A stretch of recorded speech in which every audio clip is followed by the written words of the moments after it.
제가 오늘 그 제조 현장 최적화를 위한 물류 자동화에 대해서 말씀드릴 텐데요.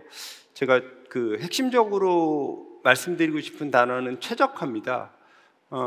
지금 스마트 팩토리를 구축하는 공장들은 생산 자동화 관점에서의 효율들을 높여왔고요. 개별 설비들의 효율, 그 다음에 제품의 품질들은 올라갔으나 공장 전체에서 최적화를 하기 위해서는 반드시 물류 자동화의 도입이 필요하다라는 것들을 좀 말씀드리도록 하겠습니다. 제조 물류 자동화에서는 최근에 이제 그 제조 현장에 물류 자동화를 위해서 도입하고 있는 기술들이 어떠한 것들이 있는지 그것들에 대한 한계에 대해서 조금 말씀드리고요.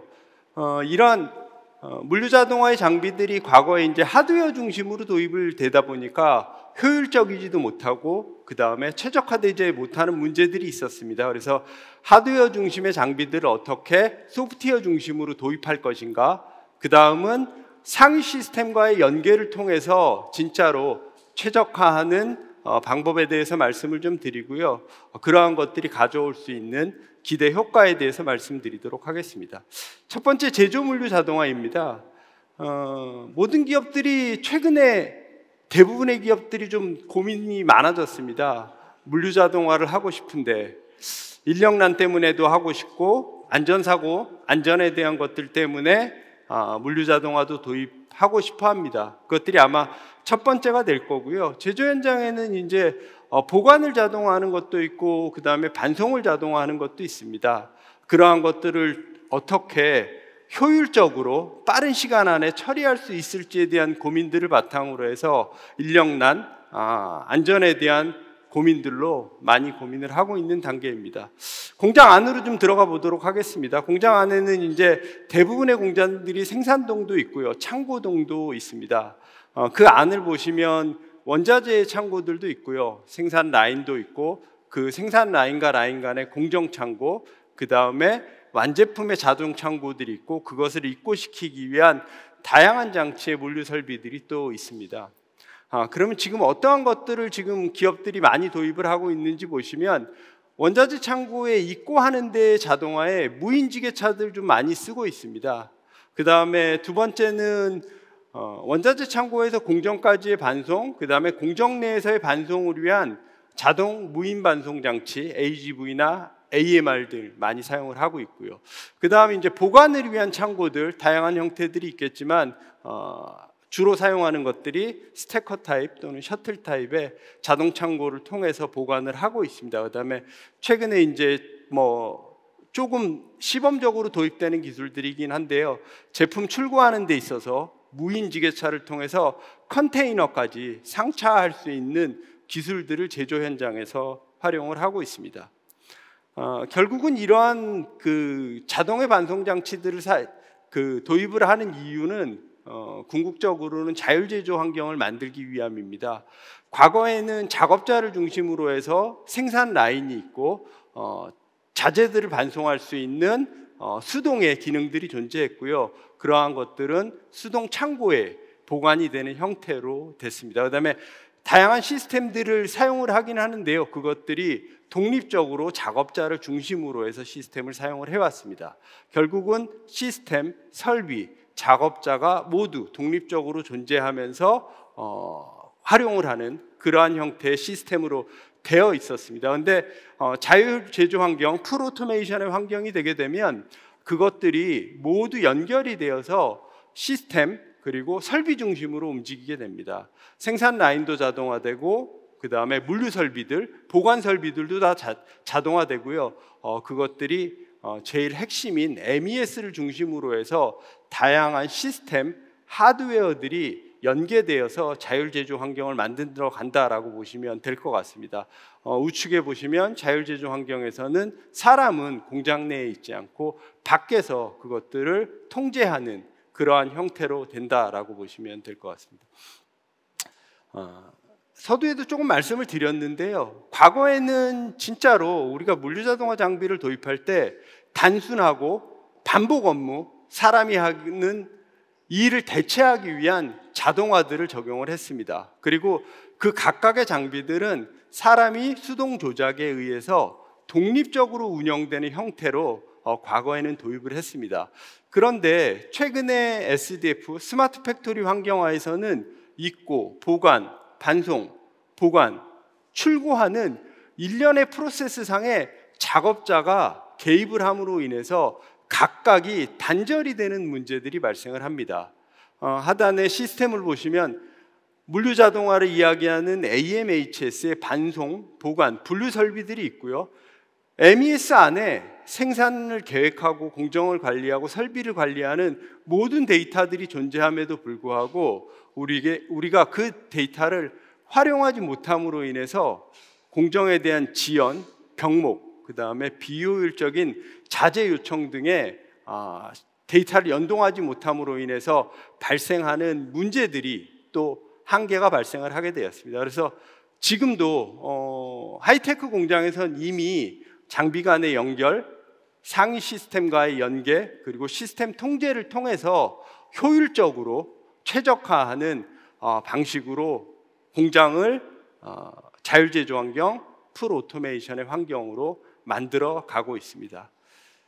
첫 번째는 제가 그 하드웨어 중심으로 도입하던 것들을 소프트웨어 중심의 물류자동화로 전환을 해야 된다라고 말씀을 드렸는데요. 사실 이제 전체의 장비 관점에서 봤을 때는 하드웨어 제어를 솔직히 소프트웨어가 좀 효율적으로 어떻게 할 수 있을까? 그 다음 일련의 프로세스 상에서 최적으로 관리할 수 있는 방법들은 어떻게 있을까에 대한 고민들을 소프트웨어 중심의 자동화에서는 하게 되고요. 좌측의 그 그림을 보시면 자동창고, AGV, 컨베이어가 반복적인 작업 그리고 복잡도가 낮기 때문에 하나의 제어 시스템으로 구성하는 것들이 일반적이었습니다. 그리고 상위에 MES가 가지고 있는 생산 정보라든지 WMS가 가지고 있는 출하에 대한 정보들에 대한 연계를 통해서 하지 않고 단절된 상태로 단순하게 제어하는 시스템으로 구성이 되어 있었습니다. 그런데 현재는 각각의 자동창고나 AGV나 컨베이어도 복잡도가 증가하게 되었고요. 그것들을 개별적으로 제어할 수 있는 시스템, 지능화되어서 개별적으로 제어할 수 있는 시스템이 별도로 존재하고 공장 내의 다양한 이기종의 장치들을 통합 제어할 수 있는 MCS나 WCS 같은 시스템을 두게 되었습니다. 뿐만 아니라 MES나 WMS의 정보들을 활용해서 하위에 제어까지 하게 되었고요. 그 다음 그러한 것들을 관제 모니터링하는 그러한 시스템으로 구성을 해서 물류 자동화를 소프트웨어 중심으로 가져가게 됩니다. 제가 한 3가지 정도의 그 물류 자동화 시스템은 조금 더 자세히 설명을 드리도록 하겠습니다. 통합 관리 소프트웨어인 MCS하고요. 그 다음에 보관을 하는 SCS, 그 다음에 AGV를 제어하는 ACS 3개에 대해서는 조금 더 자세히 설명을 드리도록 하겠습니다. MCS의 역할은 공정, 창고의 반송 명령을 관리하고 물류 이동 시간을 최적화하는 소프트웨어라고 보시면 됩니다. 하드웨어 직접 제어 방식에서 전장에 설명드린 대로 규모, 복잡도가 증가함에 따라서 통합 제어 시스템이 필요하게 되었고요. 다양한 설비에 대한 동시 제어 운영이 가능하고 전 과정을 실시간으로 모니터링하고 체계적인 관리로 운영 효율을 향상할 수 있는 것들이 MCS의 목적입니다. 예를 들면 그 MCS가 해야 되는 역할을 봤을 때는 저희 그 생산이 끝난 어떠한 포장이 완료된 완제품을 창고에 집어넣는 데 있어서 어떠한 구간은 컨베이어로 이동을 할 수도 있고요. 어떠한 구간은 AGV로 이동을 할 수도 있고 최종적으로는 창고에 보관을 하게 되지만 임시로 적지 않은 어떤 버퍼 창고에 두었다가 에이징 이후에 이동을 하는 그러한 형태의 다양한 물류장치들이 사용을 한다라 그러면 그것들을 통합 제어할 수 있는 소프트웨어들이 필요하게 되었고요. 그 역할을 하는 것들이 MCS입니다. 하단의 장비들이 복잡하지 않다라고 하면 굳이 MCS를 쓰지 않고 개별의 제어 시스템과 상위 시스템의 연계를 통해서 최적화하고 효율화하는 방법들도 가능하다라고 말씀을 드릴 수 있습니다. SCS, 개별 장비를 제어하는 SCS나 ACS, CCS는 보관 창고는 과거에는 단순한 PLC 기반의 제어를 하고 입고, 출고, 보관 자동화에 한정이 되어 있었는데 최근에는 실시간으로 재고도 추적하고 최적화할 수 있는 것들, 그 다음에 효율적으로 공간을 활용하고 자동으로 재고 관리를 할 수 있는 그러한 기능들까지 요구되게 되었고요. ACS 또한 마찬가지입니다. 한 대의 AGV를 운용하고 두 대의 AGV, 소수의 AGV를 운용하는 것이 아니라 10대 이상의 다수의 AGV를 운용하기 위해서는 유연하게 경로 설정이 되고 최적화된 경로로 이동할 수 있는 그러한 기능들이 요구되게 되었습니다. 그리고 많은 AGV들이 움직이다 보면 서로가 서로를 회피할 수 있는 기능들, 그 다음에 공간상에서의 다양한 장애물들이 돌발 발생했을 때 회피할 수 있는 알고리즘들도 필요하게 되었습니다. 마찬가지로 컨베이어도 예전에는 고정식의 1단 컨베이어를 사용하던 것들이 다단, 교차로가 존재하는 그러한 컨베이어들이 등장하다 보니까 고정 속도나 단순 온오프, 운행하고 서구하는 그런 개념이 아니라 가변 속도로 운영을 하거나 혼잡을 제어할 수 있는 시스템들도 요구되게 되었습니다. 이러한 개별의 시스템들이 점점 더 지능화된 방식으로 요구된다라고 말씀을 드릴 수 있습니다. AGV가 오른쪽의 그림을 보시면 다수의 AGV들이 있습니다. 한 10대가 넘는 AGV들이 있는데요. 실제 우리 제조 현장에서 작업이 끝난 반제품을 다음 공정으로 반송을 해야 된다라는 어떠한 임무가 발생을 했을 때는 이 많은 AGV 중에 누가 가서 반제품을 들고 다음 공정에 이동할 거야 라는 것을 결정할 수 있는 최적의 AGV를 선정을 해야 됩니다. 우리가 카카오 택시를 호출을 하면 카카오 택시 중에 3분 거리, 5분 거리 최적의 택시들을 선정을 해서 우리의 출발지로 보내듯이 마찬가지로 최적의 AGV를 선정할 수 있는 것들이 중요하고요. 그 다음 출발지에서 목적지까지 최단거리로 이동할 수 있는 기능들을 제공을 해야 됩니다. 최단거리는 마찬가지로 카카오 택시를 타면 목적지까지 최단거리를 자동으로 안내해주고 대체 경로들까지 안내해주고 있듯이 공장 내에서의 다수의 AGV들이 많은 경로들, 복잡한 경로들을 이동할 때는 두 가지 기능이 반드시 필요하고요. 이것들을 최적화해서 할 수 있는 알고리즘들의 적용이 필요합니다. 오늘 저희 주제가 AX인데요. 이 물류자동화 관점에서 보면 사실 제조 현장이라는 조금 한정된 그러한 공간에서 AI가 필요하냐라고 이야기를 했을 때는 우리가 AI를 이야기할 때 약 인공지능도 있고 그 다음에 강 인공지능도 있습니다. 오늘 전반적으로 이야기하고 있는 것들은 강 인공지능에 대한 이야기들을 하고 있고요. 지금 우리가 운용하고자 하는 시스템들은 약 인공지능으로 가능합니다. 사람이 계산의 복잡도 때문에 못 계산하던 것들을 컴퓨팅 파워를 이용해서 우리 시스템들이 알고리즘을 통해서 빠르게 계산을 해줄 수 있는 그러한 다익스트라 알고리즘이나 A스타의 알고리즘을 활용을 해서 최적의 AGV를 선정하고 경로를 만들어가는 것들이 반드시 AGV를 운용하는 ACS 시스템 안에는 필요하다라고 말씀을 드릴 수 있고요.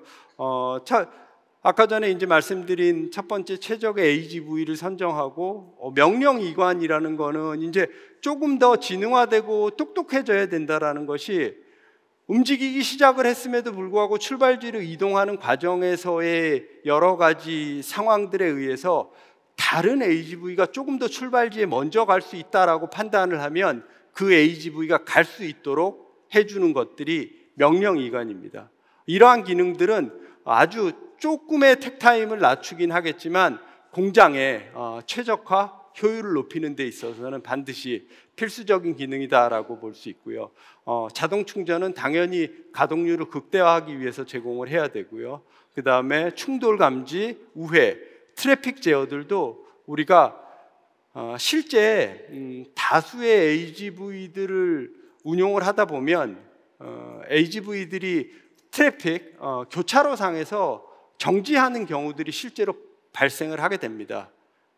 대체 경로를 자기가 다른 경로로 가야 된다는 걸 찾아야 되는데 그것들에 대한 것들이 계산이 안 되는 경우들이 발생을 하기 때문에 좋은 알고리즘을 가지고 그 교차로에서의 트래픽 제어들도 반드시 가능한 그러한 시스템들을 갖춰 나가야 됩니다. 제가 MCS를 통합 제어할 수 있는 MCS를 설명을 드렸고 AGV를 효율적으로 제어할 수 있는 ACS를 설명을 드렸습니다. 하단에 이러한 시스템들이 지능화된 것들을 바탕으로 해서 MES나 WMS와의 연결이 필요하다라는 것들을 말씀을 드릴 거고요. 그 다음에 ACS 말고 보관 창고를 효율화하는 SCS 또한 지능형으로 되어야 된다라고 말씀을 좀 드릴 수 있습니다. PLC에 대해서 PLC에 의한 제어에 의해서 단순 입출고 보관을 위해서 했던 장비들이 최적으로 반송하고 최단 시간으로 적재하고 출고 최적화 배치할 수 있는 기능들까지 보관 창고에는 요구되게 되었습니다. 기본적으로 입출고는 기본적으로 수행해야 되는 기능이지만 일반적으로 스태커 크레인 창고, 우리가 운용하는 창고의 길이들이 수십 메타에 달합니다. 앞쪽에다 입출고를 하는 것과 뒤쪽에다 입출고를 하는 것은 시간이 엄청나게 차이가 나게 됩니다. 그래서 우리가 보관을 할 때 빨리 나갈 것인지 나중에 나갈 것인지들을 고려해서 보관 위치, 과거의 데이터들을 가지고 보관 위치들을 선정하는 기능들이 보관 창고에는 조금 더 지능화된 형태로 지원이 돼야 된다라고 말씀을 드릴 수 있습니다. 그다음에 통합 모니터링이나 관리, 그다음에 효율을 높이기 위한 멀티포크나 멀티딥 그러한 것들은 기본적으로 지원이 돼야 되고요. 그다음에 이러한 것들이 소프트웨어 중심으로 움직이다 보면 PLC 데이터는 휘발성이기 때문에 로그들을 잘 남기지를 못하는데 소프트웨어 중심으로 하게 되면 과거의 그 설비에 대한 작동 이력들이 반송을 그 행위들에 대한 재현들이 가능하다라고 말씀을 드릴 수 있습니다. 보관 최적화 관점에서는 개별 설비에 대한 보관하고 입출고하는 것들이 최적화돼야 됩니다. 입고의 피크타임 시에는 투입량에 대한 처리가 충분히 될 수 있도록 최적의 위치들을 선정해서 보관을 할 수 있어야 되고요. 그 다음에 출고 효율, 아까 전에 말씀드린 대로 안쪽에 보관된 것들은 출고하는 데 시간이 오래 걸리지만 앞쪽의 것들은 출고하는 데 시간이 덜 걸리기 때문에 유휴 시간에 생산이 끝난 다음에 뒤에 있는 것들을 앞으로 당겨 놓는 재배치하는 그러한 작업들이 필요합니다. 내일 출고될 것들은 앞쪽에다 몰아놓으면 내일 아침에 작업의 효율이 올라갈 수 있는 그러한 형태의 재배치들을 말씀을 드리고요. 한 대의 설비만 사용하는 것이 아니라 다수의 보관 창고들을 사용하고 있다라 그러면 보관량이라든지 기간, 출고 패턴들을 고려해서 자주 입출하는 것들을 보관하는 창고, 그 다음에 장기적으로 보관품들을 보관하는 창고, 이러한 용도들을 데이터 기반해서 적절히 재배치할 수 있는 그러한 기능들까지 최근에는 요구를 하게 되었고요. 이러한 물류 장치들을 효율적으로 제어할 수 있는 ACS, SCS, CCS들이 고도화된 기반을 통해서 MES와 연계를 통해서 최적화를 할 수 있다라고 말씀을 좀 드릴 수 있습니다. MES는 자재도 관리하고 공정도 관리하고 제품도 관리하고 출하도 관리를 합니다. 자재 입고서부터 작업 지시하고 자재 투입, 공정 진행, 공정에 대한 검사, 관리, 포장, 실적 관리들을 하는 것들을 MES에서 담당을 하고 있고요. 그 다음에 그러한 MES가 하고 있는 과정상에서의 공정상에서의 설비와 연계를 해서 생산 정보라든지 운전 정보, 상태, 이벤트, 그러한 정보들을 MES는 모두 가지고 있습니다. 근데 물류는 자재를 공정으로 투입하고 공정 간의 반송, 완제품의 창고 입고 등의 프로세스들이 이루어지는데요. 이것들이 실제로 연결이 되지 않으면 효율적으로 움직이지 않는다라는 거죠. 물류 이동을 사람이 지시하게 되면, 시스템을 보고 사람이 지시하게 되면 이미 한 타임이 늦게 되고요. 작업자가 그러한 것들을 놓쳤다라고 했을 때는 공정 내에서의 대기 시간이 현저히 증가하게 됩니다.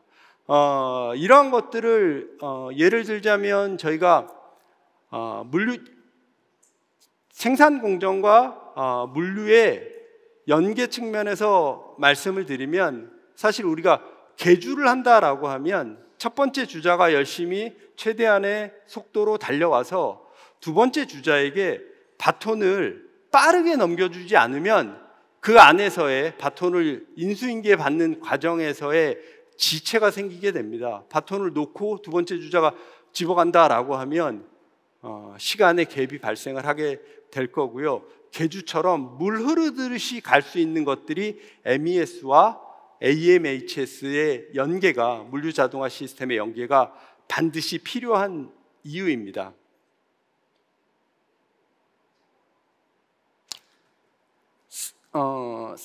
우리가 그 제조 현장의 자동화를 이야기하면 생산 자동화도 이야기하고 검사 자동화도 이야기하고 물류 자동화도 이야기를 합니다. 생산 설비는 자동화됨으로써 인해서 생산 설비의 효율을 높여왔고요. 그 다음에 검사 설비를 자동화함으로써 검사 수율, 그 다음에 품질 향상을 가져왔습니다. 그리고 이러한 자동화된 설비들이 상위의 시스템과 연계를 통해서 설비에 대한 이벤트, 그 다음에 설비의 제어 등의 명령들을 받게 되었고요.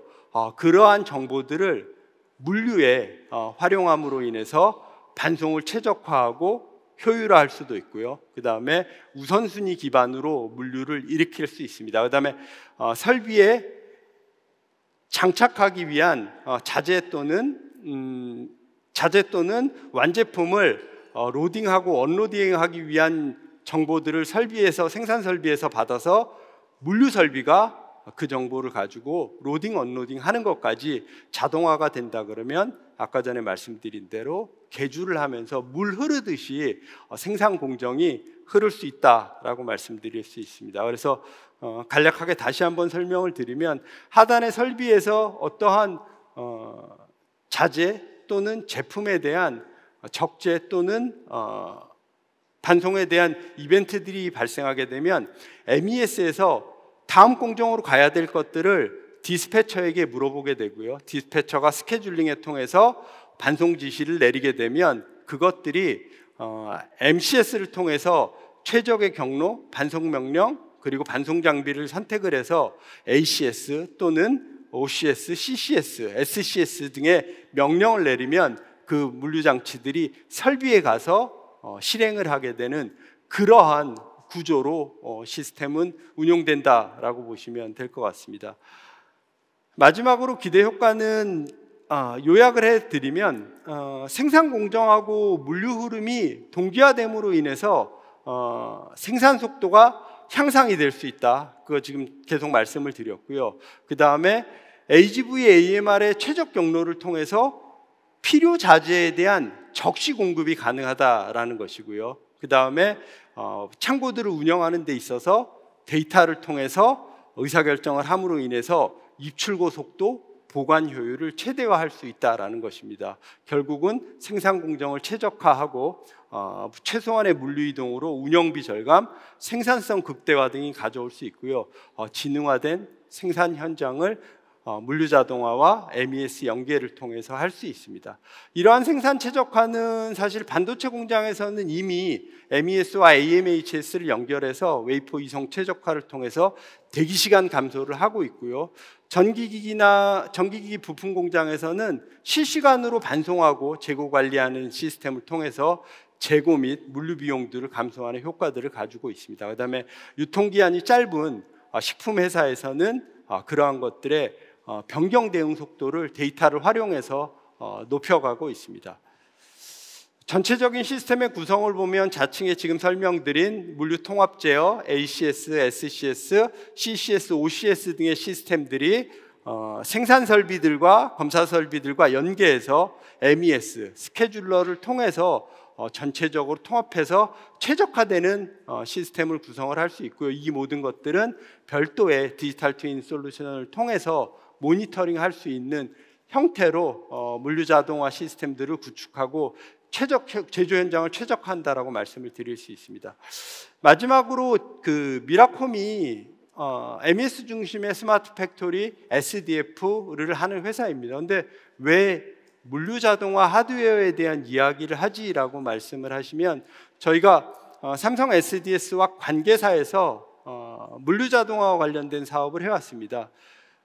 삼성 관계사도 마찬가지로 개별 공정의 반송의 효율 또는 보관 효율을 위해서 개별의 장비들을 도입을 했고요. 그러한 것들이 부분적으로 움직이다 보니 이것들이 효율을 내지 못하는 상황이 발생을 했습니다. 그래서 시스템을 중심으로 다시 다 통합을 하고 시스템에 의한 통제가 안 되는 하드웨어들은 전체적으로 교체를 통해서 전 공장의 최적화를 이루어 왔고요. 저희가 그러한 경험을 통해서 관계사가 아닌 대외에서의 MES와 물류자동화 통합을 통해서 최적화할 수 있는 방안들을 제시해 주기 위해서 저희가 이러한 물류자동화 사업을 시작하게 되었습니다. 물류자동화 도입에 대한 고민이 계시면 저희 미라콤 INC에 연락을 주시면 같이 고민해서 최적화된 시스템을 구현할 수 있도록 하겠습니다. 이상 들어주셔서 감사합니다.